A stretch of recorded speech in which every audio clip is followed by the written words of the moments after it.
नाज़रीन, चूड़ जमाली में असांजे नुमाइंदे अजित संजरानी मूजिब चूड़ जमाली में रूरल हेल्थ सेंटर में वैक्सीनेटर्स पारां मोहम्मद असलम शीदी, मोहसन शाह, फैज़ मोहम्मद खट्टी, मक़बूल खट्टी, दिलदार हालो, मुश्ताक ज़ंगेजो ऐं ॿियनि जी अॻवानी में ॿिए ॾींहुं बि वैक्सीन जो बाइकाट करे EPI ऑफिस खे ताला हणी हेल्थ सेंटर जे गेट आॾो मुतालबनि जी मञता लाइ एहतिजाज कयो वियो। एहतिजाज कंदड़नि चयो त सिंध हुकूमत ऐं सिहत खातो बार बार शिकायतुनि बावजूदि ॿुधण लाइ तयारु नाहे। हुननि मुतालबो कयो त 58 गावी वैक्सीनेटर खे पको करे टाइम स्केल ॾिनो वञे, ॿी सूरत में एहतिजाजी जो सिलसिलो जारी रहंदो।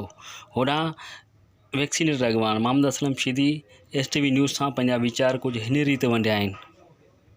ऑफिस सेक्रेटरी मोहम्मद असलम शीदी मरकज़ जे पारां तां ॻाल्हायां थो। अर्ज़ु इहो आहे त असांखे इहे तक़रीबन 3 मिक्सल ॿियो असांखे न पिया ॾियनि ऐं उन सां गॾु प्लस असांजो गावी वारा दोस्त 58 दोस्त जेका आहिनि उहो बि असांजा बहाल न पिया कनि। इन जे करे पूरी सिंध में असां इहा बाइकाट कई आहे, तालाबंदी कई आहे। EPI जे हवाले सां असांजी तालाबंदी बंदि कई आहे।